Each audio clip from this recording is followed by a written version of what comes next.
ಕಾರ್ಯಕ್ರಮದ ವಿವರ ಕೊಡುವುದಕ್ಕಾಗಿ ಕರೆದಿರುವಂಥ ಪತ್ರಿಕಾಗೋಷ್ಠಿಗೆ ಆಗಮಿಸಿರುವಂಥ ಎಲ್ಲ ಪತ್ರಕರ್ತರನ್ನು ಕೂಡ ಕನ್ನಡ ಸಮಾಜ ಸುಳ್ಳಿಯಾಗಿರ ವತಿಯಿಂದ ಬಹಳ ಗೌರವಪೂರ್ವಕವಾಗಿ ಸ್ವಾಗತಿಸ್ತೇವೆ.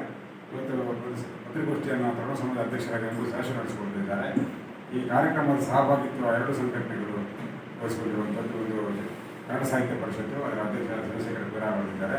ಇನ್ನೊಂದು ಬಾಲಬಾಲಿಕರ ಸಾರಸ್ವತ ಸಮಾಜ, ಅವರು ಪದಾಧಿಕಾರಿಗಳು ಕೂಡ ಜೊತೆಗಿದ್ದಾರೆ. ಅವರನ್ನು ಪತ್ರಿಕಾಗೋಷ್ಠಿಯಲ್ಲಿ ಕಾರ್ಯಕ್ರಮವನ್ನು ಕನ್ನಡ ಸಮಾಜ ಸುಳ್ಯ, ಕನ್ನಡ ಸಾಹಿತ್ಯ ಪರಿಷತ್ ತಾಲೂಕು ಘಟಕ ಮತ್ತು ಬಾಲಬಾಲಿಕರ ಸಾರಸ್ವತ ಸಮಾಜ ಜಂಟಿಯಾಗಿ ಆ ಕಾರ್ಯಕ್ರಮವನ್ನು ಕೊಟ್ಟಿದೆ.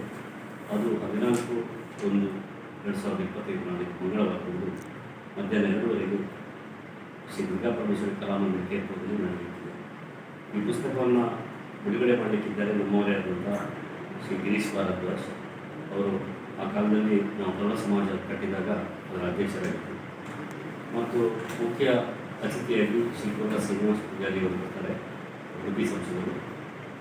ಅಭಿನಂದನಾ ಭಾಷಣವನ್ನು ಅಂದರೆ ಇವರ ಬಗ್ಗೆ ದೀಪಾ ಪಡಕೆ ಅವರು ಪ್ರತಿಕರ್ಷೆ ಮಾಡ್ತಾರೆ. ಡಾಕ್ಟರ್ ವೀಣಾ ಅವರು ಇದರಲ್ಲಿ ಅಭಿನಂದನಾ ಭಾಷಣವನ್ನು ಮಾಡ್ತಾರೆ. ವಾಸ್ತವಿಕವಾಗಿ ಅರವಿಂದ್ ಚುಕ್ಕಾಡಿ ಮಾತಾಡುತ್ತಿದ್ದಾರೆ.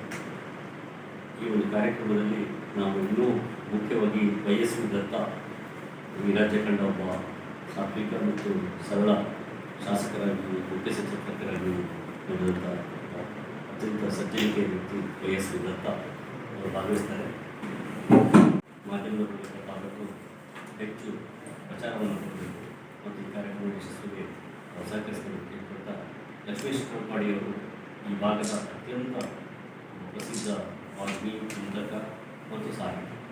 ಅವರ ಸಾಹಿತ್ಯ ಕೃತಿಗೆ ಕೇಂದ್ರ ಸಾಹಿತ್ಯ ಅಕಾಡೆಮಿ ಪ್ರಶಸ್ತಿ ನೀಡುತ್ತಿದೆ. ಅದು ಸರಿಯಾದ ಒಂದು ಮಾನ್ಯತೆ ಮತ್ತು ಗೌರವ ಅವರಿಗೆ ಸಲ್ಲಕ್ಕೆ ಆಗಲಿಲ್ಲ ಅಂತ ಅದರಲ್ಲಿ ಮುಖ್ಯವಾಗಿ ಸಾಹಿತ್ಯವಾದ ಧಾರ್ಮಿಕವಾದ ಅವರು ನಾವೆಲ್ಲರೂ ಸೇರಿ ಮಾಡುವ ಕಾರ್ಯಕ್ರಮಕ್ಕೆ ಮಾಧ್ಯಮದ ಎಲ್ಲರೂ ಬಂದು ಭಾಗವಹಿಸಬೇಕು. ಈ ಕಾರ್ಯಕ್ರಮ